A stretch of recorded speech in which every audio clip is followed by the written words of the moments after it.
ating buksan ang salita ng buhay sa aklat ng Nehemiah.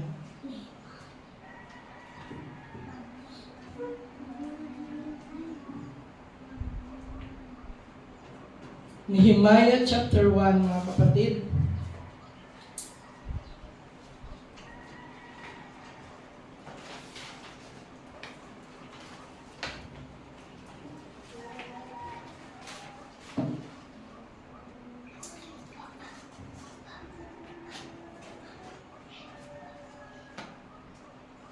Purihin ang Panginoon.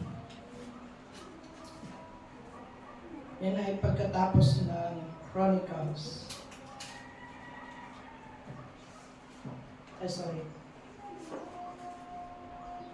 I guess pagkatapos ng Isra pala.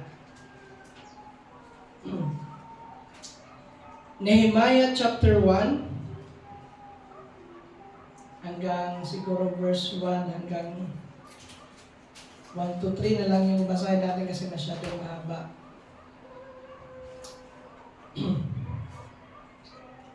Praise God.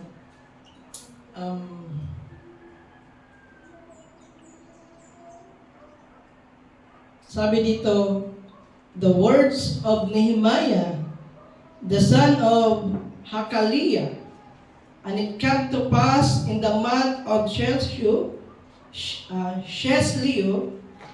in the 20th year, as I was in Shushan the palace.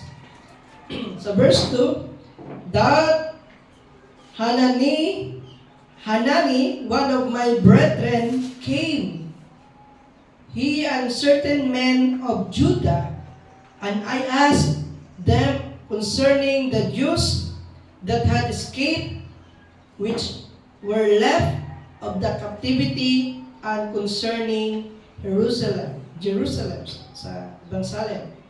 Sabi ito, sa verse 3, and this said unto me, the remnant that are left of the captivity there in the province are in great affliction, and reproach the wall of Jerusalem also is broken down. Tayo'y manalangin sa mga kapatid para sa pagbubukas ng salita ng buhay. Panginoon, minsan pa, salamat sa iyong kabutihan, Lord. Salamat sa iyong kagandang loob. Bagamat ang aming katawan ay napapagod, Lord, dahil sa activity sa lupa, dahil sa kailangan din namin kumilos, Lord, para mabuhay at masustain ang pangailangan, Lord. Yet, O God, we believe, Lord, na ang strength namin dinadala sa oras ng Lord ay galing sa iyo, Panginoon. Kaya, aming iwala, Lord, ang iyong pagkilos, ang aming kalakasan, Panginoon, sa aming kalagitnaan. Kaya, bless this fellowship, Lord. Bless mga makikinig, maging man sa online, Panginoon, na nagsusubaybay sa munting gawain na ito. Minsan pa, O God, i-bless mo nawa ang makikinig at nawa pagpapala lang ng salita na nagmumula sa iyo, Panginoon, ang kanilang madatnan. Hallelujah. Buksan mo yung mga salita, Lord, at be the interpreter, Panginoon, at maging man ng lingkod ay sisidyan lamang, Panginoon, instrumento lamang na yung mga salita. Ikaw ang mahayag, ikaw ang makita sa mga kalagitnaan.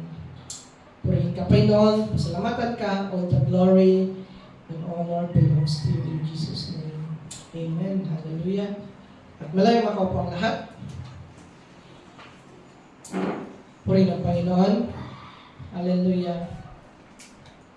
Minsan pa, maligayang araw sa mga nakikinig ng gawain na to, sa mga sumusubaybay sa gawain na to. Bagamat hindi man namin kayo kasama sa gawain na to, sa dako ng tabako, nawa sa mga darating na panahon, sa mga darating na araw ay makasama namin kayo sa gawain na to, mga kapatid. And again, ang sentro ng gawain na to ay hindi man-centered, hindi rin prosperity gospel, kundi ang aming sentro ng gawain na ito mga kapatid ay ang may pangaral ang tunay na salita ng Panginoon na kung saan ang salita na yan ang magdadala sa tunay na kaligtasan mga kapatid. Alam namin natin mga kapatid, maraming iglesia ang nagsilitawan, maraming iglesia ang nagsibangon. But sa iglesia na to, hallelujah, sa biyaya ng Diyos at sa tulong ng Diyos, ang iglesia na to ay tumatayo lamang sa purong salita ng Diyos. Hallelujah. Kaya purihin ang Panginoon, and once again sa mga viewers dyan at tagapagsubaybay, ay nawa pagpalay kayo ng salita ng buhay na inyong mapapakinggan. Hallelujah. So, mga kapatid, muli sa mapagpalang umaga sa ating lahat at ating sa umaga na to ay nais kong aking pamagatan ng aking paksa, ang aking text, ang ating pag-uusapan ngayon ay gusto kong pag-usapan ating pamagatan na pamagat ay The Wall of Jerusalem. Hallelujah. So, the Wall of Jerusalem. Hallelujah.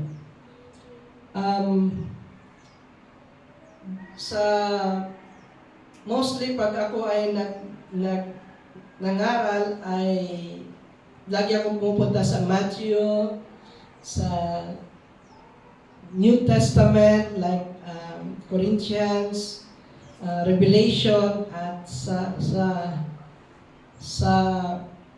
pangaral ko ay never ko pa i-share ang aklat ni Nehemiah mga kapatid.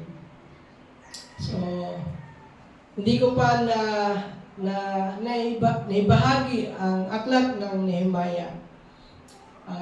Kaya sa puso ko ay dinisay ko yung mga aklat na hindi ko pa nababasa, ay gusto kong basahin at buksan kung ano yung mga bagay na hindi ko pa nakita mga kapatid. At sa biyaya ng Panginoon, hallelujah, hallelujah, ay dinala ako ng Panginoon sa aklat ng Nehemiah mga kapatid. Hallelujah. Handa na ba kayong makinig ng salita ng buhay? Mari ba nating palampakan ating buhay ng Panginoon? Hallelujah. Hallelujah. Ang pamagat once again ay The Wall of Jerusalem or Jerusalem. Okay. So, sa umaga ito mga kapatid, sa verse 1 ng Nehemiah, alam natin na si Nehemiah ay isang prophet ng Panginoon at ang kanyang message ay patungkol sa, sabihin lang natin, hindi lang message. Sabihin natin ang kanyang duty kasi hindi lang siya nagbigay ng salita, kundi siya rin ang tumulong gumawa paano may tayo ang Wall of Jerusalem. So, Nehemiah is a prophet na kung saan ay hindi lang siya nagsasabi, kundi part din siya ng paggawa sa ipinapagawa ng Panginoon. Mostly sa mga prophet, mga kapatid, kung ating titingnan from David, from prophet na ginamit sa panahon ni David, sila Samuel, sino pa? Yung sila God, hallelujah. Yung mga prophet na yan, mga kapatid, ay ginamit ng Panginoon, but they are just hanggang warning lang sila.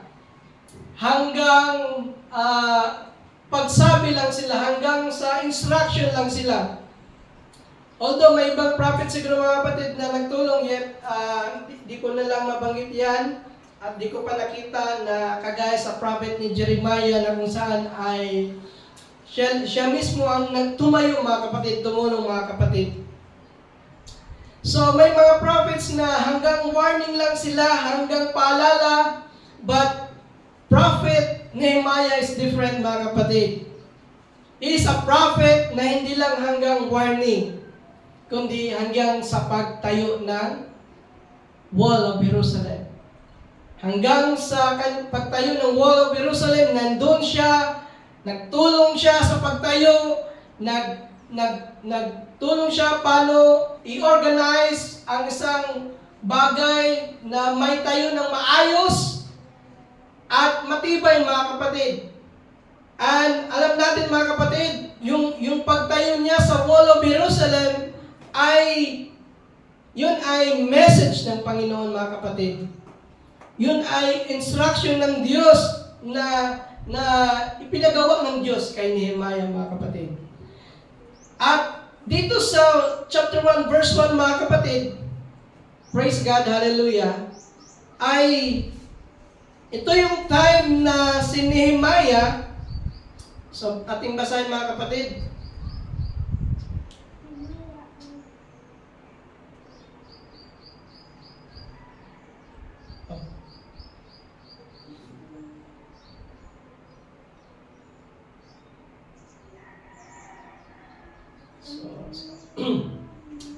Dito sa Nehemiah, mga kapatid, chapter 1, verse 1, ito yung binanggit dito, the words of Nehemiah, the son of Hakaliah. And it came to pass in the month of Chelseio, in the 20th year, as it was in the Shushan, the palace, that Hanani, so ito yung time na may dumating na isang kanyang kapatid sa tribe ni Judah, kanyang kapatiran, brethren, came and he certain men at ibang mga kalalakihan and asked them concern the Jews that had escaped, which were left on the captivity, and concerning Jerusalem. Now, nung dumating itong si Hanani sa bayan ng, sabihin natin, sa Susan Palace, the palace, ay nakaharap niya si Nehemiah. At dahil nga sila ay galing sa Jerusalem, ay ang nangyari, mga kapatid, itong si Nehemiah ay hindi siya nagdalawang isip na tanungin, na tingnan kung ano tanungin kung ano ang kalagayan ng kanyang bayan, ng kanilang bayan, mga kapatid. At ito namang si Hanani ay nagbahagi kay Nehemiah. At sabi niya sa verse 3, mga kapatid, sabi ni Hanani sa verse 3, and he said unto me, the remnant that are left, ito yung mga naiwan, the remnant that are left of the captivity there in the province, ito yung captivity of Jerusalem, sabi ito, are in great affliction. Pag sinabing in great affliction, matinding kapighatian, matinding kaguluhan, and reproach. Hallelujah. Sabi ito, the wall of Jerusalem is also broken down. Ang pader ng bayan ng Israel, ng Jerusalem, ay gumuho. Pag sinabing broken, ay gumuho. At ang gates, yung kung saan ang gates na yun, ay doon sila dumadaan, papasok. And the gates thereof are burned with fire. Ibig sabihin, sunog, sira. Yun yung balita na ibinigay ni Hanani kay Nehemiah, mga kapatid. And we know, mga kapatid, ito ay nangyari, itong binalita ni Hanani, alam natin na ito ay nangyari the time when the Babylon captives the city of Jerusalem, mga kapatid. And we know na inalaw ng Panginoon at itong tinalakay sa aklat ng Lamentation, sa ating Bible study sa bahay. Ating tinalakay na natin ito mga kapatid na ang dahilan kung bakit ibinigay ng Panginoon ang kanyang apple of the eye na bayan sa kamay ng Babylon ay dahil sa kanilang dahil sa kanilang grave, sa kanilang ginagawang pagrebelde sa Panginoon. At yan ay sa pamamagitan ng pagsamba o pagkilala sa mga Diyos-Diyosan na kapatid. At dahil sa kanilang pagsamba sa Diyos-Diyosan, dahil sa kanilang hindi pakikinig sa salita ng Panginoon, sa message ng mga prophet ng Panginoon, hallelujah, hindi sila nakaligtas sa galit ng Panginoon.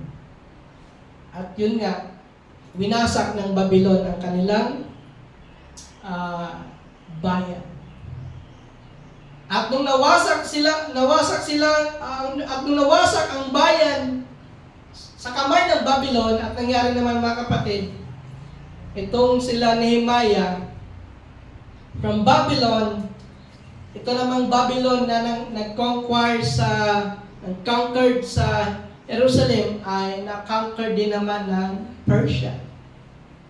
At dito sa Persia mga kapatid, dito yung senaryo na isulat ang aklat ng Nehemiah. The Persian emperor or the Persian time, lumitaw ang ating prophet dito sa Old Testament na si Nehemiah. And this time, ito yung panahon na kung saan ay ginamit si Nehemiah mga kapatid. Amen ba? Hallelujah! Sa verse 4, nung narinig ni Nehemiah ang salita na galing kay Hanani, ang ginawa ni Nehemiah mga kapatid, mababasa natin sa verse 4, sabi ito, "And it came to pass, when I heard these words, that I sat down and wept." Beren nyo? Umupo siya at umiyak. Di siguro natin masabi na umupo na nakaupo ng maayos, malamang nakaluhod dito mga kapatid. Or any position na kung saan ay nagmamakaawa sa harap ng Panginoon. At sabi dito sa kadugtong na talata, "And more certain days." Pag sinabing more, ay para bagang nagdadalamhati, ang kanyang damdamin ay nagpapakumbaba sa harap ng Diyos. That's more. Hindi yung parang namatayan, hindi ito ibig sabihin namatay mga kapatid. Parang nagdadalamhati siya dahil sa bayan na kanyang narinig. Hallelujah. At sabi dito mga kapatid sa kadugtong na talata, hallelujah, "And more certain days, and fasted and prayed before God of heaven." So nung narinig niya ang mga bagay na nangyari sa bayan ng Jerusalem, he wept, he mourned, he fasted,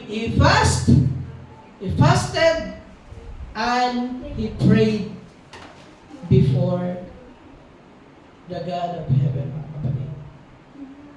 So ang lingkod ng Diyos ay nagmakaawa sa ating Panginoon mga kapatid. Now, bago tayo pupunta sa verse 5, ang binalita mga kapatid ay ang mga tao ay nasa matinding kapigatian, at sabi doon sa balita, the wall of Jerusalem is also broken down. Now mga kapatid, na-mention sa talata na ito mga kapatid, lalo na sa verse 3 mga kapatid, sabi dito, the wall of Jerusalem is also broken down. Ba't kaya hindi alam ni Nehemiah na sira ang na broken down ang wall. Siguro mga kapatid, nung na-captive si Nehemiah ay hindi niya na nakita ang senaryo sa nangyari sa bayan ng Israel. Of course, hindi siya magtanong kung alam niya ang senaryo, pero I do believe hindi niya nakita kung paano nawasag ang bayan ang wall na to but then mga kapatid, nung narinig niya ang wall na broken down, the wall of Jerusalem is also broken down, ay umiyak siya mga kapatid. Alam niyo mga kapatid, kung bakit aside sa affliction na kanyang napakinggan, aside sa kapighatian na kanyang napakinggan, ako iniwala mga kapatid, nung narinig niya yung salitang wall of Jerusalem is broken down, ay mas lalong bumigat ang kanyang damdamin mga kapatid. Sapagkat mga kapatid, ang wall of Jerusalem, or sabihin natin, the wall itself na ginawa sa bayan ng Israel ay nagsisimbolo ng protection sa bayan ng Jerusalem mga kapatid. So, yung protection na nasira, na broken down, ay ito yung ikinadalamhati ni Nehemiah. Sapagkat ako iniwala mga kapatid, si Nehemiah ay may unawaan na kung ang wall of Jerusalem ay sira. Yes. Kung ang wall of Jerusalem ay broken down mga kapatid, hallelujah, si Nehemiah may kaisipan na ang kanyang bayan ay walang protection. Para kanino? Protection galing. Protection saan? Protection mula sa kaaway ng kanyang bayan mga kapatid. Hallelujah! Amen ba mga kapatid? Bago tayo pupunta sa iba pang pagbasa sa ating teksto mga kapatid, nais ko muna daanan ng salitang Nehemiah. Ang salitang Nehemiah ay nangangahulugan na comforted by Jehovah. So, Nehemiah means comforted by Jehovah. At ang walls na kung saan yung ating part ng ating paksa, walls of Jerusalem. Ang walls ay nangangahulugan din naman mga kapatid ng isang stake or post. Probably originally a fence or stakes, a palisade or stockade. Ibig sabihin yung patong-patong. The first road fortification for uncivilized men. So, yan yung sandigan nila mga kapatid. Yun yung safeguard nila, yung wall na yan mga kapatid. At isa pang definition ng wall mga kapatid ay makikita natin sa dictionary, Bible dictionary, na a work or structure of a stone or bricks and other materials raised some high, pinagpapatong. Ang purpose ito ay intended for defense or security. So ang purpose ng wall ay to defend themselves and to give security. Na kung saan ay hindi basta-basta mapapasok ng kaaway, hindi basta-basta matibag ng kaaway. At ang wall na yan mga kapatid, hallelujah, ay gawa sa stone. Noong unang panahon, pag gumawa ka ng wall ay wala pang tinatawag na cement, di ba? Sa atin ngayon ay meron na tayong cement, meron tayong hollow block, at may tinatawag pa tayong dowel, yung bakal, upang maging matibay. Pero mga kapatid, sa panahon ng rebuilding o pagtayo ng wall sa panahon ng Jerusalem mga kapatid, yun ay gawa sa purong bato. Hallelujah. At sa ating modern times mga kapatid, ang wall ngayon ay hindi lang tumutukoy sa bakod. Maging man ang ating bahay mga kapatid ay may ating tinatawag na wall mga kapatid. Na kung saan ay ating ginagawa upang tayo ay magkaroon ng shelter. At ang shelter na yan mga kapatid ay hindi ordinary mga kapatid. Ang shelter na yan ay hindi basa-basa na tutumba. Kaya nga ang mga bahay na yari sa bato, yari sa hollow blocks, sabi natin, gawa sa kahit pa mabubong, ang mga bakod na gawa sa hollow blocks, gawa sa semento ay masasabi natin matibay mga kapatid. Sapagkat yan ay gawa sa bato mga kapatid. At ganun din ang nangyari sa bayan ng Israel mga kapatid. Nagkaroon din sila ng matibay na wall. Hallelujah. But then, hallelujah, dahil sa kanilang kasalanan nga, dahil sa kanilang pagsalangsang, pagrebellion sa Panginoon, kahit gaano pa yan katibay, pag ang Diyos ay nagpataw ng kanyang judgment, mga kapatid. Sabi nga sa salita ng Panginoon, who can stand? Sino makakatayo sa judgment ng Diyos? Amen ba mga kapatid? So hallelujah! So ginawa ang wall to defense for security ng bayan ng Israel mga kapatid. Hallelujah! At hallelujah, yun yung purpose ng wall na yan. And sad to hear mga kapatid, nung narinig yun ni Nehemiah mula sa bibig ni Hanani, he wept mga kapatid.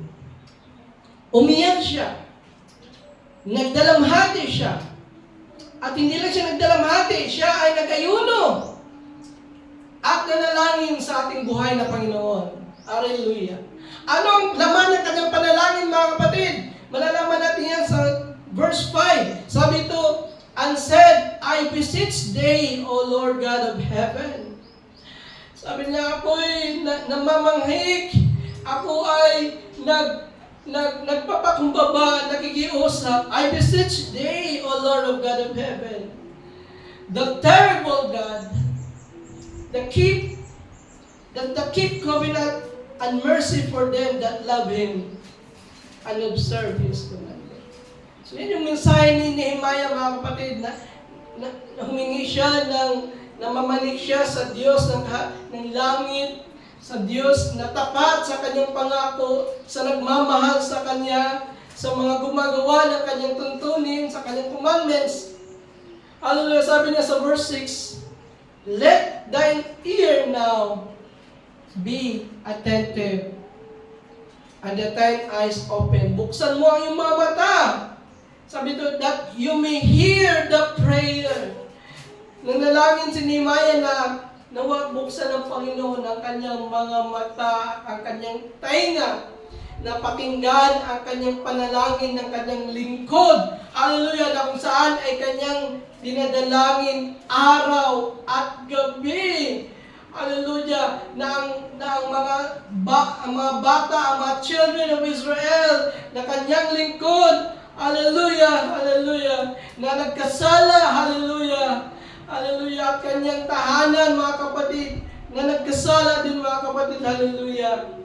Sabi sa kanyang panalangin, mga kapatid, pakinggan mo ang aking panalangin. Kahit man nagkasala ang kanyang tahanan, kahit nagkasala ang kanyang bayan ng Israel sa panahon na sila ay naging rebelyo sa harap ng Diyos, nanalangin pa rin si Nehemiah na pakinggan siya. Now, ang tanong, pinakinggan ba ng Panginoon ang kanyang panalangin? Pinakinggan ba ng Panginoon ang kanyang dalangin? Hallelujah! Ano bang dalangin ni Nehemiah, mga kapatid?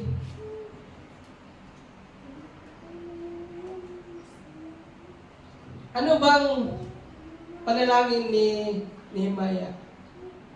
Ang panalangin niya, mga kapatid, ay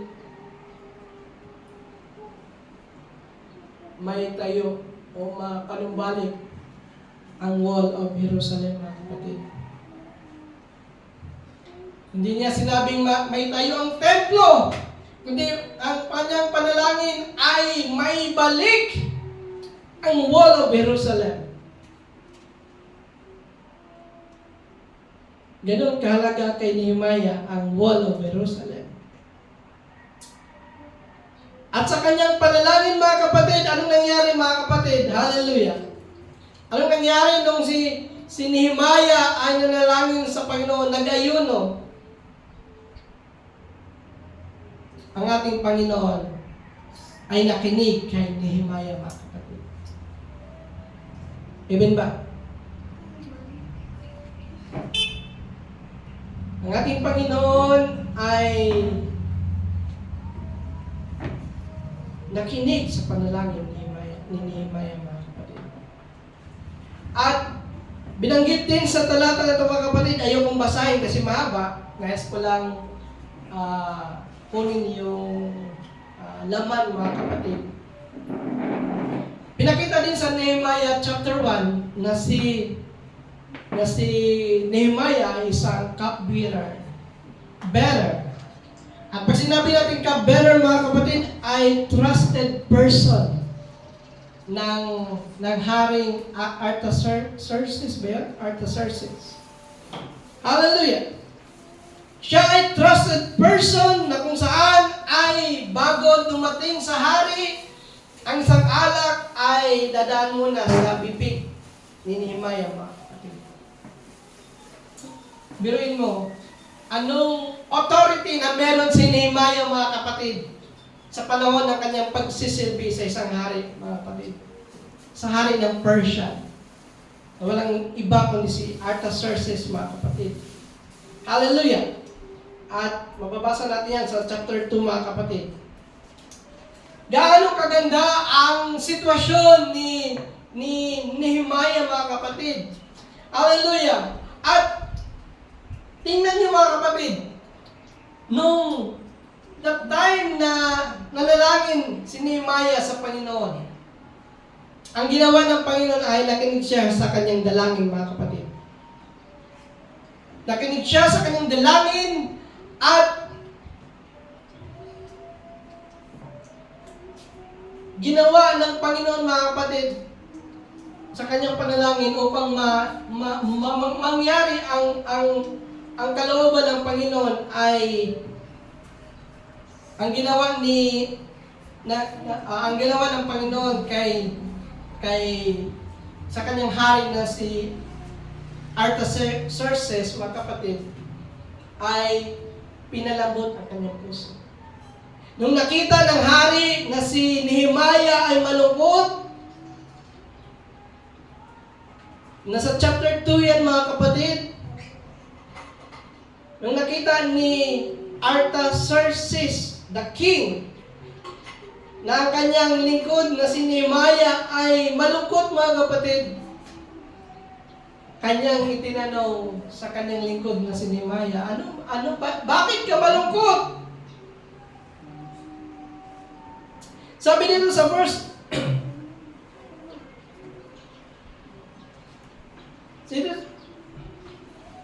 dito sa saan ba yan? Dito sa verse 3. Sa verse 3, sabi dito, ito yung sabi ni King Artaxerxes.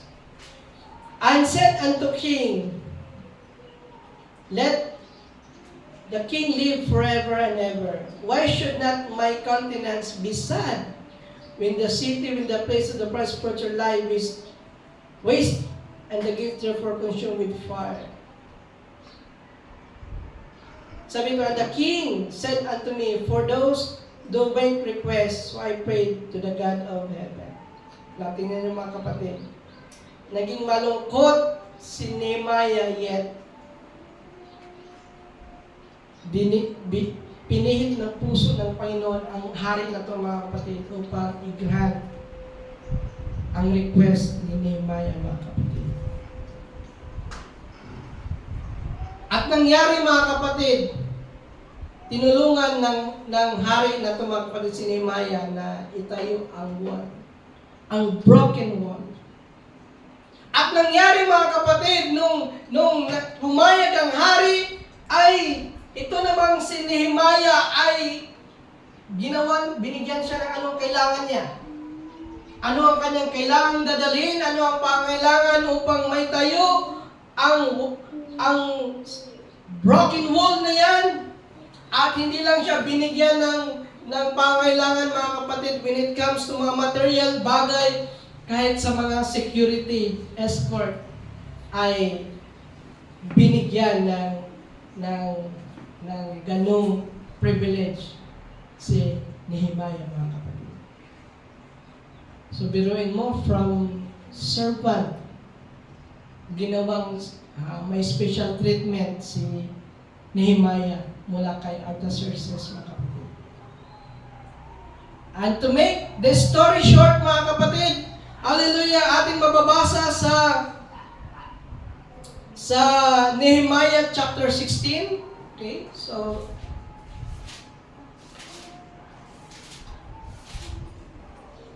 dito sa chapter 16, mga kapatid, tingnan nyo, mga kapatid. Napakainam ang salita ng Diyos.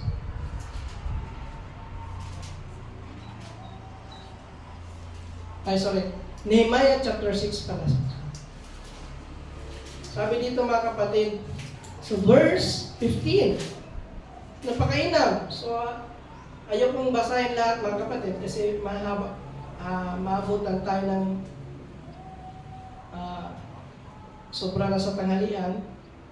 So, sa Nehemiah 6 verse 15 to 16, sabi dito, so the wall was finished in the 20 and 50 days of the month. Anong ibig sabihin ng 25th? So the wall was finished in the 25th and 5th day of the month Elul in 50 and 2 days.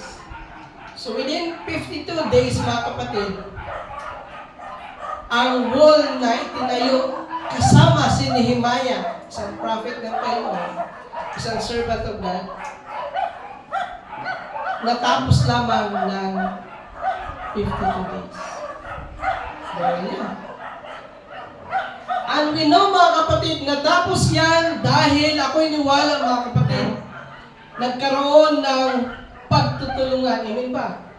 Ayoko nang basahin, mga kapatid, pero mga kapatid, kasi medyo mahaba tayo, ayoko mong sayangin ang oras. Nung si Nehemiah ay nagtayo ng Wall of Jerusalem, hindi naman ibig sabihin noon na siya lang ang nagtayo, mga kapatid. Maraming tumulong kay Nehemiah. Maraming nagbigay ng kanilang offering sa pangailangan upang may tayo ang wall na ito, mga kapatid.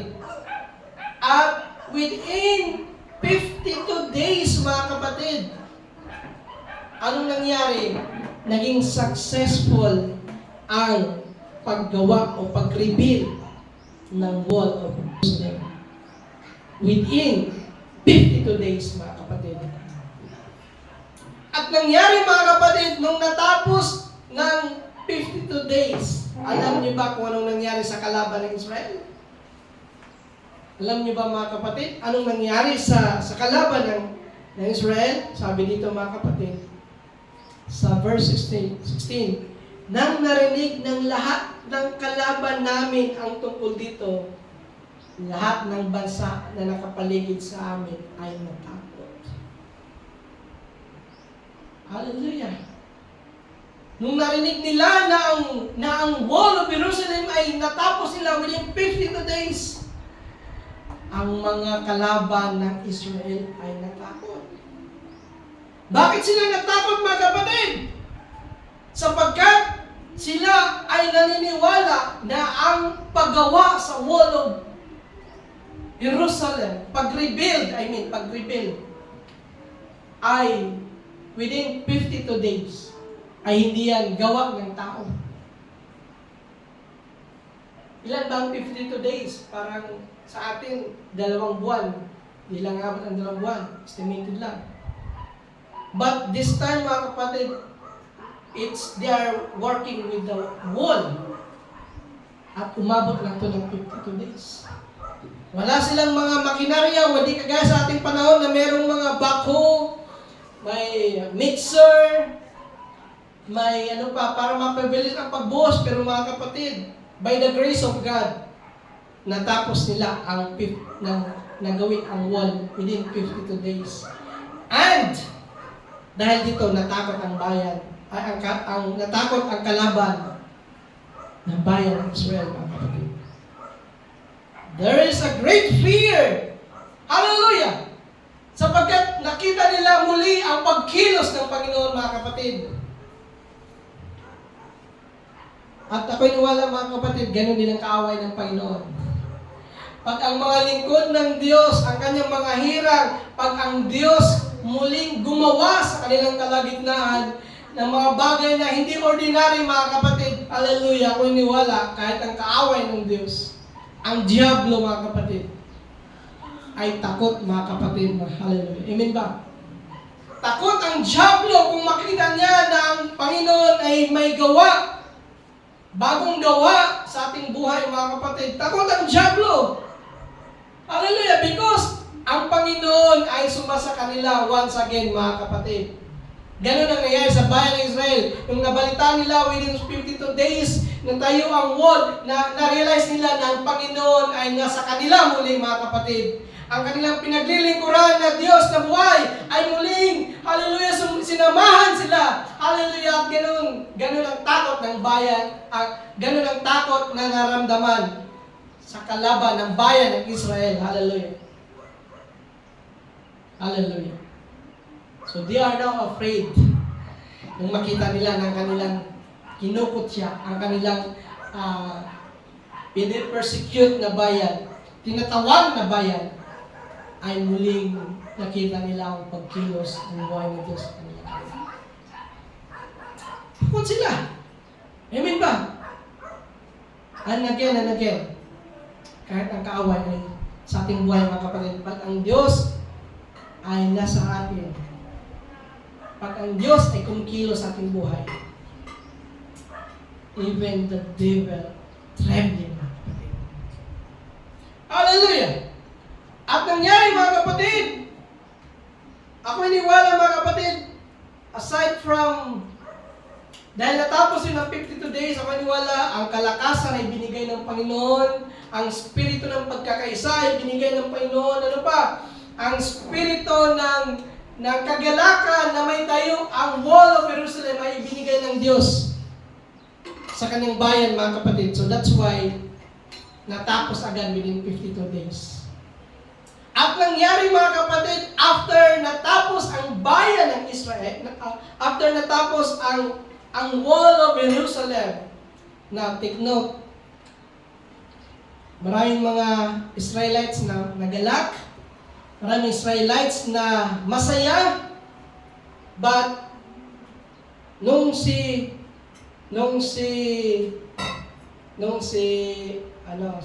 Nehemiah ay bumalik kay King Artaxerxes, ay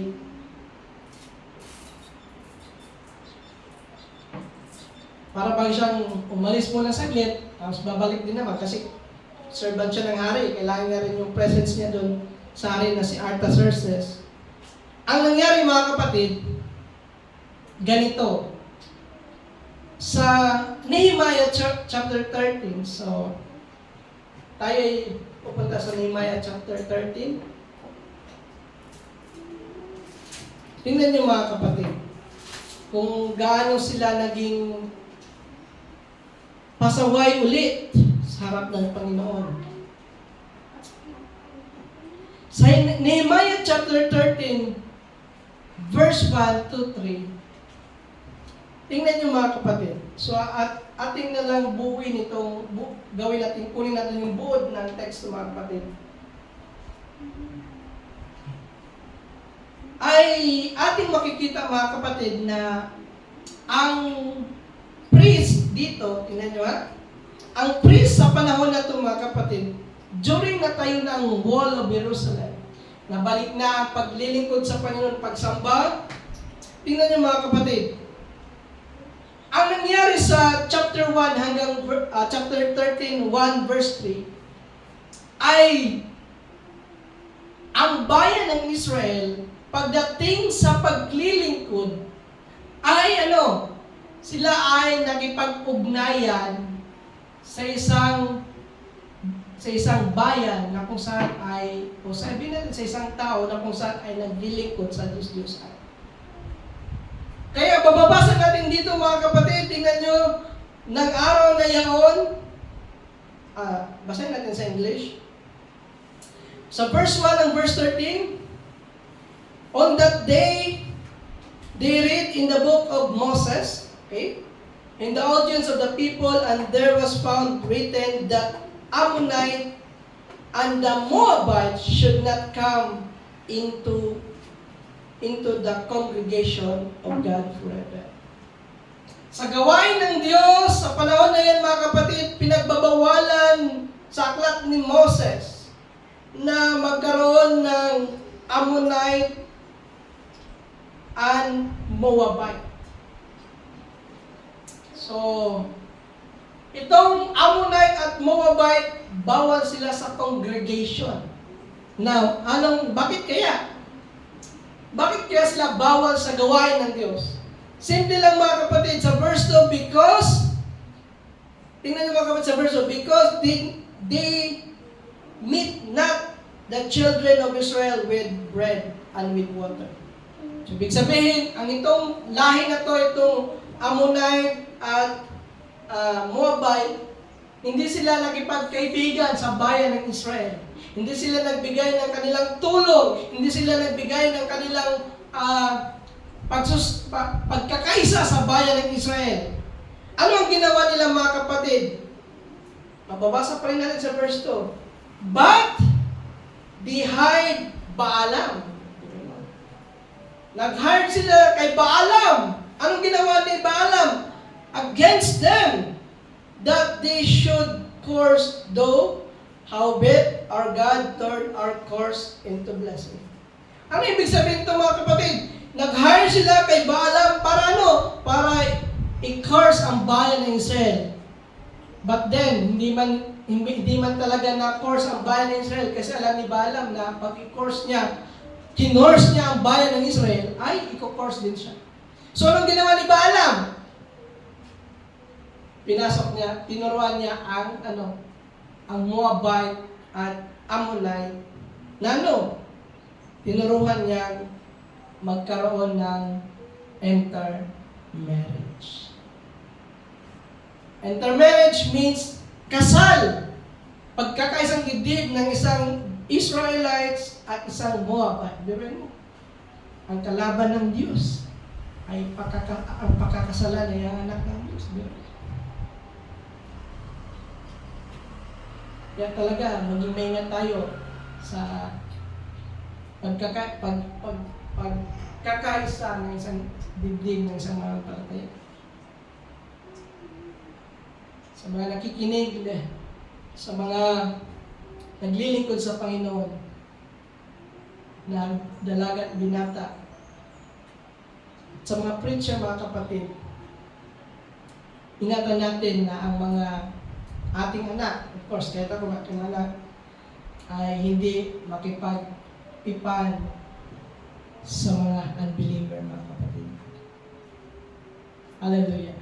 Just like Moab and Ammonite, na kung saan ay ang history nila ay gusto nilang i-curse ang bayan ng Israel. Gusto nilang wasakin ang bayan ng Israel. But then, hindi kayang wasakin sa pamamagitan ng salita, sa pamamagitan ng pagbigkas. Yet, binasak nila ang bayan ng Israel sa pamamagitan ng intermarriage.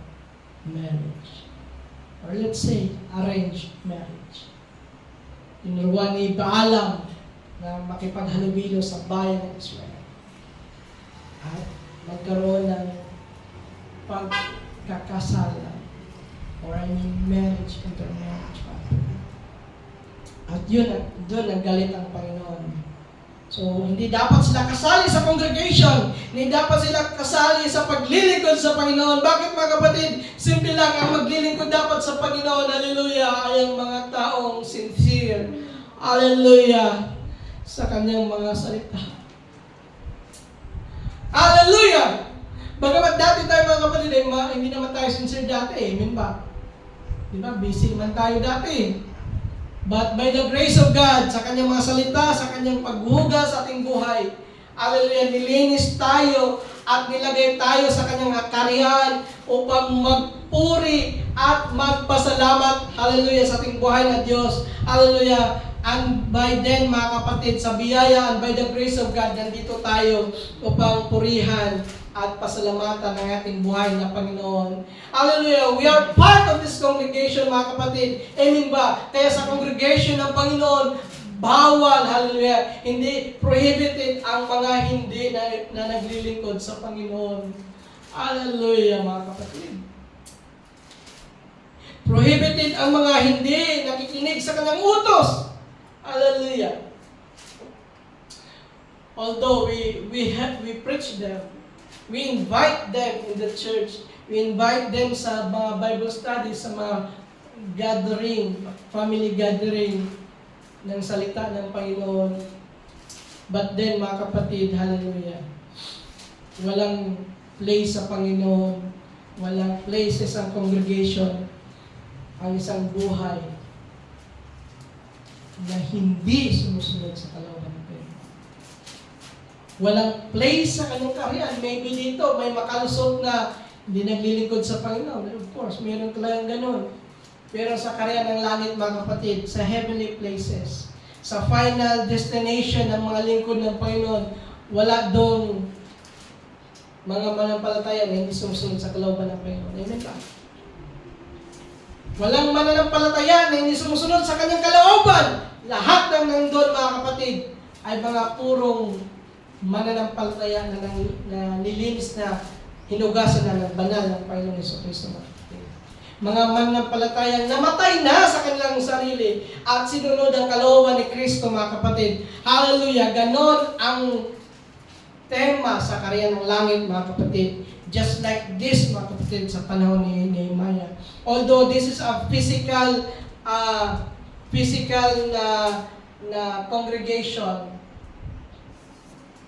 but still, mga kapatid, this is a type and shadow sa karya ng langit. Sa karya ng langit, wala doong mga taong hindi sumusunod sa kanyang kalooban. Sa karya ng langit, ang lahat ng nandun, mga kapatid, ay ang gumagawa sa kalooban ng Panginoon.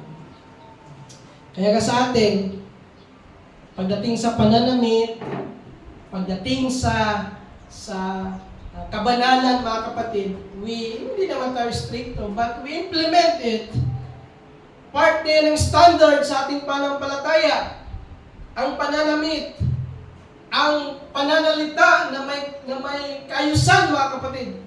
Part na yan ng standard natin because yan yung salita ng Diyos. At sa karya ng langit, ganoon din naman, mga kapatid, nandun ang mga tao doon, ang mga manampalataya doon ay nasa kabanalan.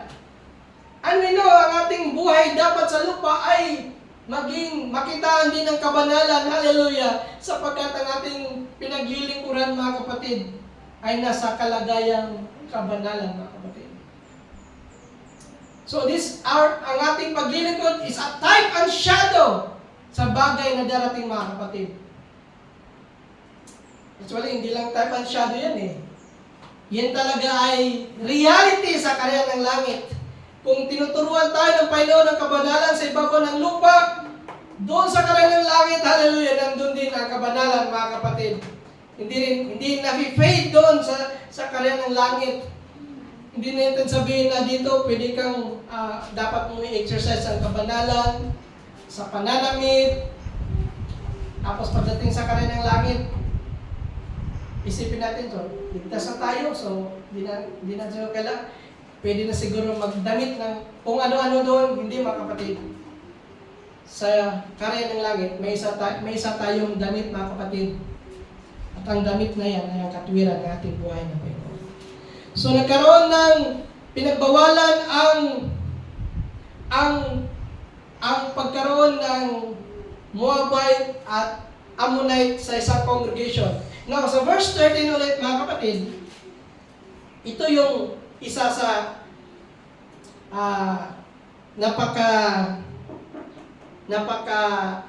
kumbaga sabihin natin, hayag. Itong sa Nehemiah 13, 4-9, sa 4-9, tingnan nyo mga kapatid. Sa verse 4, tingnan nyo.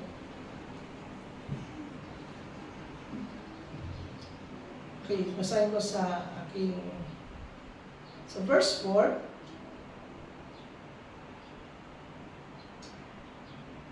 Nehemiah 13 verse 4. Sabi dito mga kapatid, and before this, Eliashib, the priest, having oversight of the chamber, the house of God, was allied. Tingnan nyo ha? Was allied unto Tobiah. Ano ginawa ni Eliashib? Ito is isang priest, ha? Bilay mo. This is a servant of God na gumagawa sa household of God na nakipag-ugnayan kay Tobiah. So malalaman natin kung sino to si Tobiah. Sabi ito, and he had prepared for him a great chamber. Ibig sabihin ng chamber ay position. Ibig sabihin ng chamber ay upuan sa house of God. Sabi nila, where aforetime they laid meat offerings, frankincense, and vessel, and the tithes of the corn and new wine, the oil which was commanded to be given to the Levites, and the singers and the porters of the offerings of the priest. Ano ibig sabihin ng mga kapatid? Ang ibig sabihin ng mga kapatid, hallelujah, itong si High Priest Eliashib gave Tobiah, an enemy of Israel, a room in the courts of the temple. Binigyan siya ng isang space para pagang, sabi natin, kwarto sa templo ng ating Panginoon. Anong ibig? At tingnan natin mga kapatid, dagdagan pa natin. Sa 9. Sabi dito,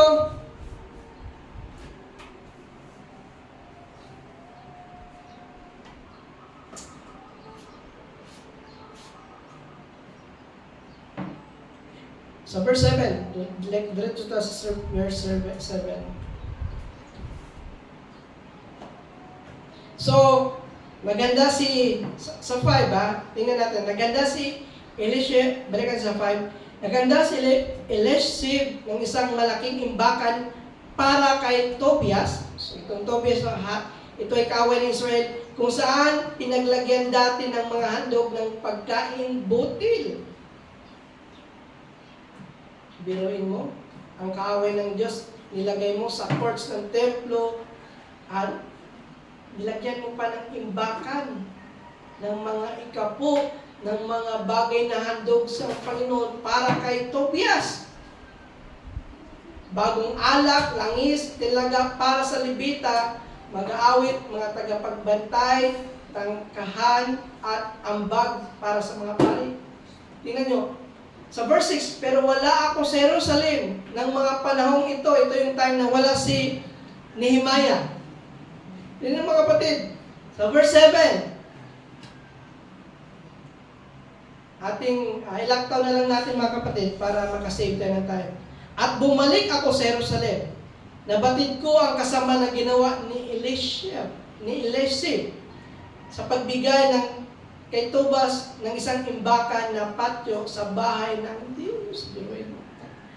Nagbigay siya ng imbakan para bang offering, court, space para kay Tobias. Nagalit ako ng lubos, itinapon ko ang lahat ng kagamitan sa bahay ni Tobias at ni Tobias palabas ng imbakan. Biruin mo, lahat ng bagay sa, yung room na yan, nandiyan nakatayo yan yung room ni Tobias. Ang ginawa ni Nehemiah, lahat ng mga gamit ni Tobias ay kanyang pinagtatapon. Nandiyan pa ba kayo? Tulog pa kayo? Mali ba natin palabat ng buhay ng Panginoon, mga kapatid? Tingnan niyo, mga kapatid, nagalit ng lubos at tinapon ni Nehemiah ang lahat ng bagay ni Tobias. Palabas! Sa verse 9, dahil nga hindi maganda sa templo ng Panginoon ang isang kaaway ng bahay ng Israel, ang ginawa ni Nehemiah, pinalinis niya ang lahat ng marurumi na nasa loob na pagmamayari dati ni Tobias, mga kapatid.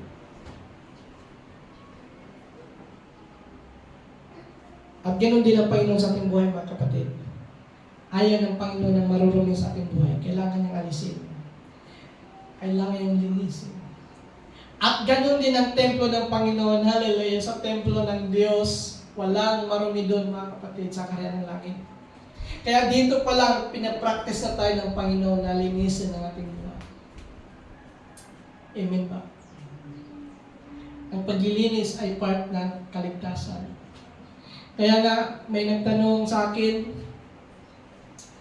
ano ba ang mensahe sa huling panahon? Simple lang. I-restore ang mga mananampalataya sa tunay na mensahe ng ating buhay ng Diyos. Marami ng mga iglesia nagsilitawan. Marami ng iglesia nag-govern sa ibabaw ng lupa. Mga churches. But then, mga kapatid, hallelujah. Ang tanong ng Panginoon, malinis ba ang kanilang damdamin sa harap ng Panginoon? Malinis ba ang kanilang mga aral sa harap ng Panginoon? Ang kanilang pananampalataya ba ay nasa salita ba ng Panginoon, mga kapatid? Hallelujah. Ganon din ang nangyari sa panahon ni Nehemiah, mga kapatid. Nung si Tobias ay nasa court ng templo, ay pinaalis siya. Ano pa ang naging kasalanan ng bayan ng Israel, mga kapatid? Hallelujah! Sa panahon ni Nehemiah, sa pagkatapos ng templo, isa sa kasalanan pa nila, mga kapatid, ay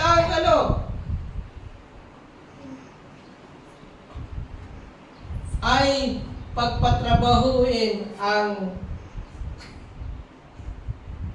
mga Levites at singer, mga kapatid.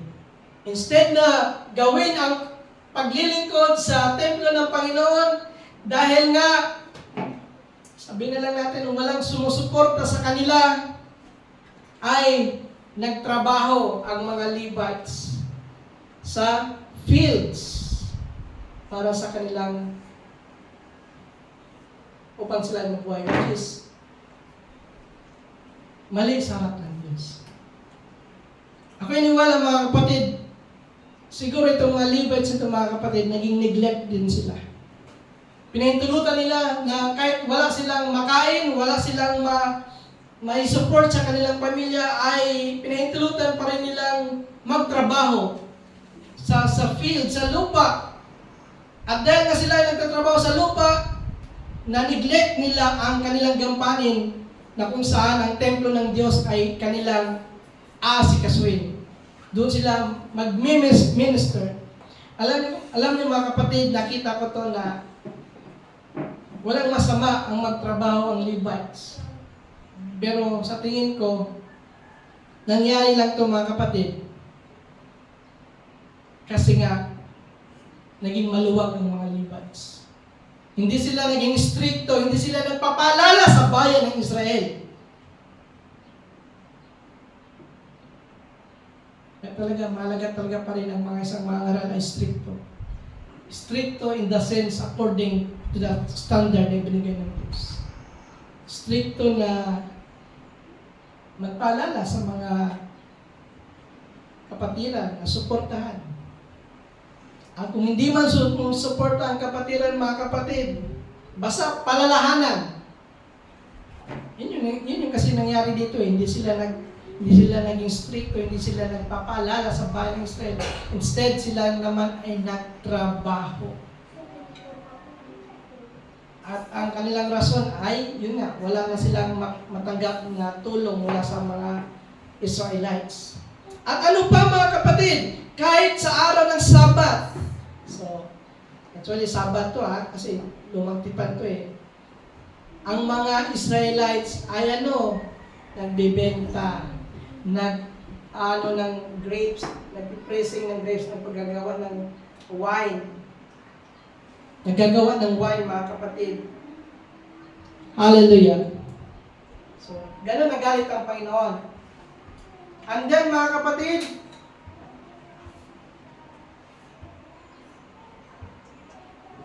nagalit ang Panginoon, and then, mga kapatid, ito sa Nehemiah chapter 23, mga kapatid. So, konti na lang mga kapatid, hindi naman tumaba. Nehemiah chapter 13, verse 23 to 29. Sabi dito, ito rin ang ayaw ng Panginoon talaga mga kapatid. 23 to 29. Kung titingnan natin mga kapatid, so itong time na to,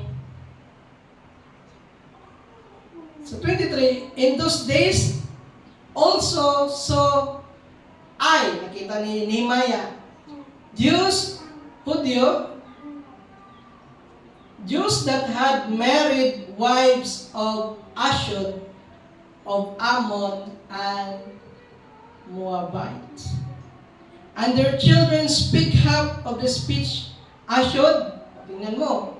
Dahil nga nagkaroon ng pag-aasawa mula sa lahi ng mga Ammon at saka Moab, yun yung binanggit natin na Moabite and Ammonite, ang mga bata tuloy ay natuto ng magsalita mula sa lahi ng Ashdod, mula sa lahi ng kaaway, and not speak the Jews' language but according to the language of each people. Ganon napansin ni Nehemiah mga kapatid, ang pag-aasawa sa isang kaaway ng Panginoon ay may possibility talaga na yung mga anak ay makakuha ng lingwahe mula sa kaaway ng Diyos. So nagkaroon ng intermarriage. At alam natin mga kapatid, pag mayroong intermarriage, kagaya sa 26, sabi dito, did not Solomon, the king of Israel, sin by these things? So ibig sabihin ng intermarriage between the people of God and the enemy of Jerusalem, tingnan nyo, ay nangyari din sa panahon ni King Solomon. At yun ay kasalanan. At bakit mga kapatid, among many nations, was there no king like him, who was beloved of his God? So sa verse 26, and make him king over all Israel. Nevertheless, even him did outlandish woman cause to sin. So dahil sa intermarriage ay nagkasala si Solomon. At anong nangyari nung nagkaroon ng maraming wives si Solomon? Nagkaroon din siya ng maraming Diyos. Nagkaroon din si Solomon ng maraming Diyos-Diyosan dahil sa kanyang maraming asawa na hindi naglilingkod sa Panginoon. Biruin mo, si Solomon na pinakamatalino sa ibabaw ng lupa sa kanyang panahon, sa kanyang time frame, then how come, hallelujah, na binigyan ng wisdom ng Panginoon, binigyan ng karunungan ng Panginoon, hallelujah, nahulog sa idolatry mga kapatid. Which is the basic commandment ng Panginoon. Hallelujah. Sabi nga sa first commandment, I am the Lord thy God, hallelujah, and there is no other God like me. Walang ibang Diyos maliban sa Kanya. And how come Solomon sa kanyang katalinuhan ay binigay ng Diyos? Nahulog siya sa pagsamba sa Diyos. Ano ba mga kapatid? Hallelujah! Kaya paniwala kung ikaw ay nasa tunay na salita ng Diyos, ikaw ay nabautismuhan sa kanyang Espiritu, mga kapatid. Hallelujah! Kung sinasabi mong ikaw ay lingkod ng Panginoon, nawa, hallelujah, nawa wala na sanang makita, bumalik ka pa sa pagsamba sa Diyos. At hindi lang Diyos-Diyosan, mga kapatid, na paniwala, nung kasalanan ng Solomon, hindi lang Diyos-Diyosan yun. May mga iba pang mga katangian na nakuha si Solomon. Hallelujah. Hindi lang naman Diyos-Diyosan ang kalaban ng Panginoon eh. Kahit sa mga ibang pananalita, kalaban niya ng Panginoon. Sa mga masasamang kaisipan, sa mga masasamang pananalita, sa mga pananamit na walang kabanalan, yan ay kaaway sa harap ng Panginoon. Hallelujah. At doon nagalit si... Ngunit, alam niyo mga kapatid,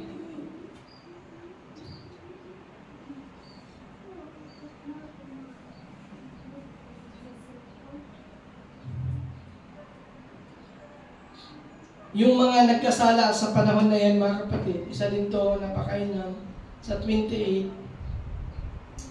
Dahil nga inalaw ni Elishib yung mga ganong pangyayari, mga kapatid, na pinaupo niya yung kaaway ng Panginoon, binigyan niya ng court. Ang ginawa ni Nehemiah, inalis niya sa kanyang position, mga kapatid. Basa natin yan sa verse 28. Isa sa mga anak ni Joiada, anak ni Eliseb, na punong pari, ay manugang na lalaki, Sambalat at Horonita.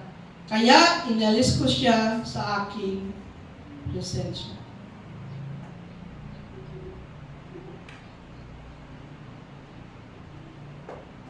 At, okay, tingnan niyo mga kapatid.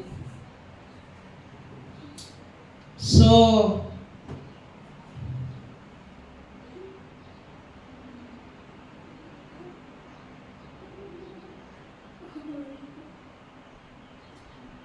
okay. So, balik tayo sa Nehemiah chapter 13 verse 25. Tingnan niyo mga kapatid. Ito yung pag-rebuke ni Nehemiah sa mga kasalanan, lalo na sa mga leader ng templo ng Panginoon, household of God. Sabi ito, and I contented with them. Sino to? Ito yung mga gumawa ng kasalanan. Yung pinapasok nila sa temple of courts, yung kaaway ng Israel, yung inalaw nila yung intermarriage, yung nag-allow ng Sabat na imbis na maglingkod sa Panginoon, nagtrabaho. Imbis na ang mga Levites mag-duty sa templo ng Panginoon, nagtrabaho na tuloy. Sabi niyo sa 25, and I contented with them and cursed them and smote certain of them. Kanyang sinaktan and plucked off their hair and made them swear by God, saying, you shall not give your daughters unto their sons, nor take their daughters unto your sons and for your slaves. Now, take note. Konti na lang mga kapatid. Ang ginawa ni Nehemiah, ito lang yung prophets na hindi lang hanggang salita. Hindi lang hanggang warning. Ang mga sumuway sa kalooban ng Panginoon, ang gumawa ng marumi sa harap ng Diyos, ay kanyang pinagsasaktan. Di ko alam kung may ibang prophets ba na pag hindi lang hanggang salita, di ko alam, di ko pa nakabasa na may prophets na nagsalita, hindi nakinig, pinalo yung hindi nagsalita. Pero ito si Nehemiah, mga kapatid, iba. Nag-advise siya, nag-warn siya at the same time. Nagpalo siya sa mga mananampalataya. Nagpagbigay siya ng parusa. Hindi ko lang alam kung may namatay ba sa panahon na to nung siya, yung binanggit yung salitang smooth. Hindi ko alam kung sa verse 25 kung may yung salitang smooth, kasi smite niya, patayin, ipuksain. Pero ako yung wala mga kapatid, this is an action word na kung sana hindi gawa ng Diyos, kundi gawa ni Nehemiah na saktan ang mga mananampalatayang lumabag sa kalooban ng Diyos. Sabi niya, I contended with them and cursed them and smote certain of them and plucked off their hair and made swear to God, saying, you shall not give your daughter unto your son. So, ang ginawa ni Nehemiah, yung mga lalaki, pinagkakalbo, at sila ay pinasumpa sa harap ng Diyos na huwag ipangasawa ang kanilang anak na lalaki sa daughter, at yung daughter naman na ibigay sa anak na lalaki ng kanilang anak. So, ganun ka, sabi natin, katapang si Nehemiah, mga kapatid. Hindi lang siya basta nag-warn, hindi lang siya basta nagsabi, kundi nag-action din siya ng kanyang, gumamit din siya ng force. Bagamat sa atin, hindi naman yun applicable. Hindi naman tayo dito na, hindi ka magsuot ng palda. Mapaluin kita. Wala sa atin yan. Sapagkat ang Espiritu na nagtuturo sa atin, mga kapatid. So, ganun si Nehemiah, mga kapatid. Now, hallelujah.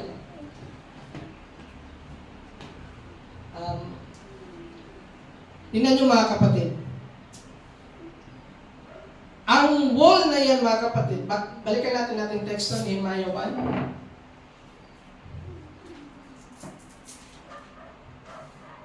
Alam kong, mari ba natin palakpak ng bayan ng Panginoon? So, huwag natin pahintulutan na ang gawain ng Diyos ay short lang.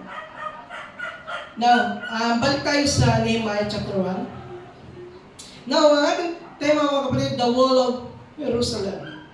Now, itong wall na ito, mga kapatid, na nirebuild ni Nehemiah, ito ay wall na kung saan ay nag-separates from enemy, from intruders, from alien citizenship sa bayan ng Israel. So yun yung separation, mga kapatid. Siya ay naghiwalay. Kaya di pwedeng nagtayo ka ng wall, nagtayo ka ng protection, pero sa loob, pinapahintulutan mo yung kaaway mo na nandun.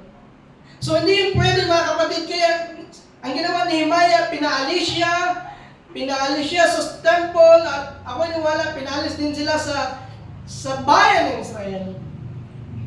Maliban na lang sa intermarriage, malamang wala na, covenant na yan. Hallelujah! Tingnan niyo, mga kapatid. The wall separates the true children of God and the children of enemy. Without that wall, di mo mapoproteksyonan ang isang bayan, mga kapatid. Kaya nga, minsan, at ang wall na yan, at ang tinayo ng wall man, at ang pagtayo ng wall, mga kapatid, ay again, ito ay gawa ng Diyos, at ito ay matibay. Alam niyo, mga kapatid, nung bata pa si Thea, ay ating inawit yung 3 little pigs. Yung 3 little pigs na gumawa ng bahay, di ba? Yung isang pig ay gumawa siya ng bahay, yari sa hay, yung stick. At dumating yung wolf, hinipan niya yung bahay at nasira. At yung pangalawang pig, little pig, ay gumawa rin ng bahay, yari sa kahoy. Diba? At dumating naman yung wolf para kainin yung pig. Ang ginawa ng wolf ay hinipan niya yung bahay At ang nangyari sa bahay na yari sa kahoy ay ano? Natumba. Then pagkatapos yun, natakot yung pig na yun. Yun yung ano, sa awit na yung pangbata. Then sa last pig, pumunta naman yung wolf sa huling pig, na kung little pig na gumawa ng bahay na yari sa bricks. At nung hinipan niya na yung bahay, nangyari sa kwento mga kapatid sa awit ay dahil hindi natumba, hindi nasira. At sabi doon sa awit na ang hard work daw ay hindi basta-basta natutumba. So, pag ikaw ay gumawa ng bahay, syempre, less effort lang. Kaya madaling natumba. Kung ang bahay ay yari sa damo, ay sa stick ng damo, less effort, madaling matumba. Kung kahoy naman, gagawa ka ng bahay na yari sa kahoy, pag dumating yung bagyo, madaling matumba. Kasi kahoy. Less effort ang in-apply. Pero pag ikaw ay gumawa ng bahay na yari sa brick, gumamit ka ng more effort, more hard work. Kaya, sabi sa tema, ang more hard work, hindi talaga siya basta-basta natutuba. At ako wala, ganun din ang Wall of Jerusalem, mga kapatid.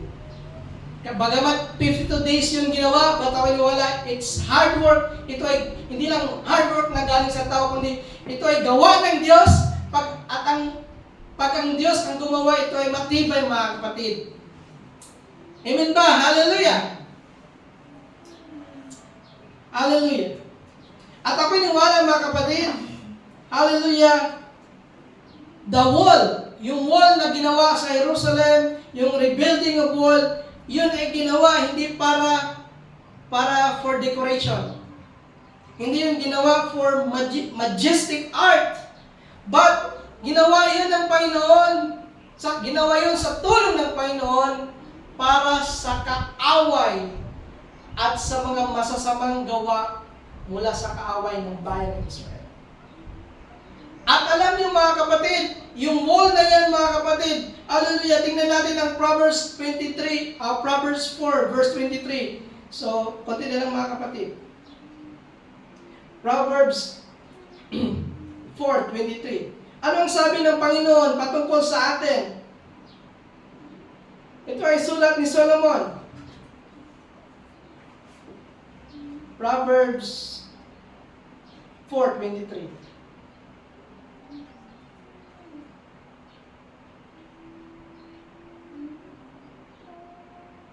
Sabi dito, mga kapatid,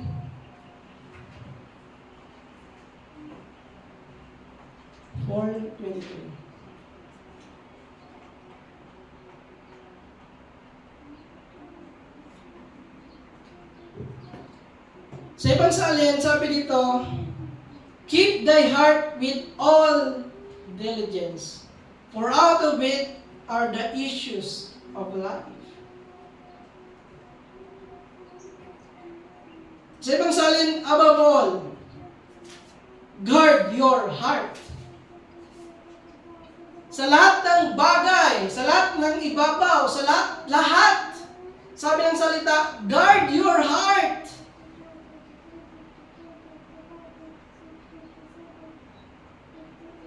Sa Tagalog, ingatan mo ang iyong puso ng buong pagsisikap sapagkat dinadaluyan ng buhay, mga kapatid.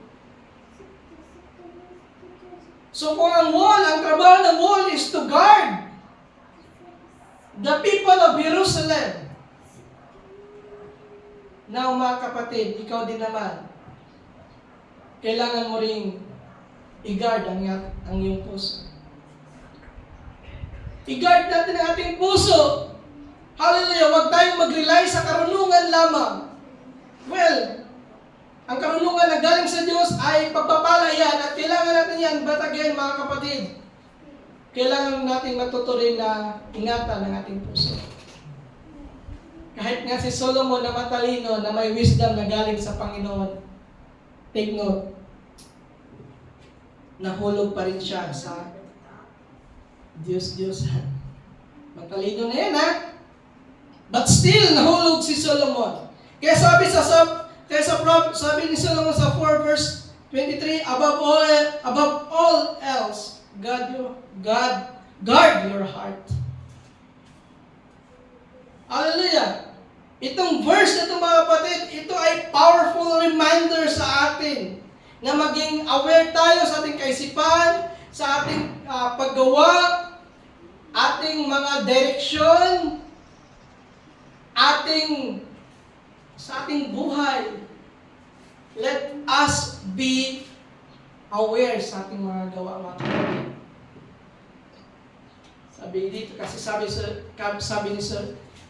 Sabi ni Solomon, above all things, guard your heart. At we again, behind the wall, sa ating title, the wall of Jerusalem. Behind the wall is the people of Israel is protected. Not the wall is, hindi yung wall ang sentro ng gawa ng hindi yung wall ang sentro ng paggawa ng Panginoon. Ang dahilan kung bakit ginawa ng Diyos ang wall is the people of Israel. Ang kanilang buhay, ang kanilang kalagayan, ang kanilang templo bodily, ang iniingatan ng Panginoon, ang pinoprotehan ng wall na yun, mga kapatid. Life behind that wall sa panahon ni Nehemiah ay ang buhay ng mga mananampalataya. At ako niwala din, mga kapatid, sa ating presenting Panginoon, sa uling araw na to, sa mga nakatanggap kay Kristo, ako niwala din na ang wall din ay represent Christ. Amen ba?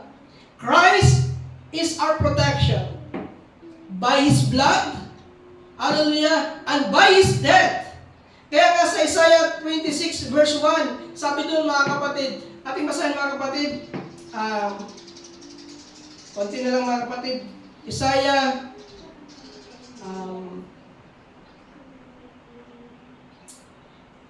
Isaiah chapter 26 verse 5.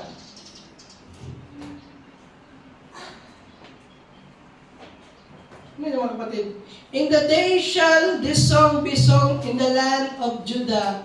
We have a strong city, salvation will God appoint for walls and bulwarks. Diba? Nirepresent ang wall, ang salvation na galing sa Panginoon. Wall symbolize salvation, kaligtasan, protection. Hallelujah! And God protects yung nasa loob ng wall na yan. At ganoon din si Kristo, mga kapatid. He represent as a wall sa ating buhay. He protect us. The body of Christ, the church. Hallelujah! At kung ikaw ay nasa proteksyon ng wall na yan, mga kapatid, you must remember that you must be separate from foreign action, traditions, and teaching, mga kapatid. You must be separate sa mga maling paniniwala, sa maling pananampalataya, mga kapatid, sapagkat there is a wall between us and the church that is not in Christ, mga kapatid. Make it sure, mga kapatid, na ikaw yung nasa behind that wall, mga kapatid. Sapagkat ang behind that wall, yan lang yung kinikilala ng Panginoon. Outside that wall, it's not part of God's plan, mga kapatid. Hindi yan kinikilala ng Diyos. Kaya nga, ang babalikan ng Diyos ay iglesyang malinis. Hallelujah! Iglesyang dalisay! Iglesyang nasa tamang panampalataya. Hallelujah! And we are safely to say na iglesyang nasa loob ng wall. Hallelujah! The wall of Jerusalem. Hallelujah! Lahat ba dito ay nasa wall, behind the wall of Jerusalem? Amen ba, mga kapatid? Lahat ba dito ay nakapasok sa wall ng Jerusalem? Hallelujah, hallelujah. Then, take note mga kapatid, we are saved. Hallelujah. Hallelujah. And lastly mga kapatid, hallelujah. The servant behind that wall, kasi si Nehemiah nasa loob ng nasa loob ng wall, nasa loob ng Jerusalem. And the servant of God behind that wall is like Nehemiah. And Nehemiah represent pastors and shepherd. So, anong trabaho ng shepherd, mga kapatid? Whose duty is to check and see whether the believers are continue walking, doing the Word of God, just like Nehemiah. Ang trabaho ng shepherd ay tingnan niya kung ang bayan ng Israel ay naglilingkod ba ba sa salita ng Diyos. Then sa ating presenteng panahon, ang trabaho ng shepherd kung ang mga manampalataya ay lumalakad pa ba sa kalooban ng Diyos. Continue working. Pero iba si Nehemiah, namamalo talaga siya eh. Hallelujah. Ang ino mga kapatid, that's the essence of fellowship. That's the essence kung bakit nandito tayo sa New Life Harvest Tabacon. Na kung saan ang ministry na to ay una, siyempre, ang ministry is to proclaim the word of the Lord, the salvation, and also the purpose of this ministry ay turuan tayo manatili sa tunay na salita ng Diyos. Just like what Nehemiah did during his time. Amen ba mga kapatid? Masaya ba kayo sa kabilang tayo sa pagpasok sa wall na to? Amen ba? Masaya ba ang lahat? Amen. Yes, amen. Kahit ako man, happy ako. Nung simulang natanggap ko ang salita ng Diyos, ako ay masaya. Bakit? Kasi sa puso ko, itong sinampalatayanan kong message sa huling panahon. Ito yung magdadala sa akin sa karya ng langit. Ang pananatili sa tunay na salita ng Diyos, sa tunay na aral, sa tunay na salita, sa tunay na pagtuturo. Ito yung magdadala sa atin patungo sa karya ng langit. Bagamat minsan nagkakamali din naman tayo. Yes. Basahin niyo yung Biblia. Tingnan niyo yung buhay ni John the Beloved. Kahit sa kanyang panahon, nagkamali din si John. Naging judgment din si John. Pero pinatawad siya ng Panginoon. Kinonsider yun ng Panginoon. Kung may mga mali man tayong hakbang, may time na kinukonsider yan ng Panginoon. It doesn't mean na happy siya, tolerate siya, hindi. I mean, hiningi natin ng kapatawaran, at ang Panginoon naman ay nagpapatawad. Amen ba? Kahit nga sa bayan ng Israel, during the rebuilding of the wall distracted by Babylon, birin mo, naging rebellion sila.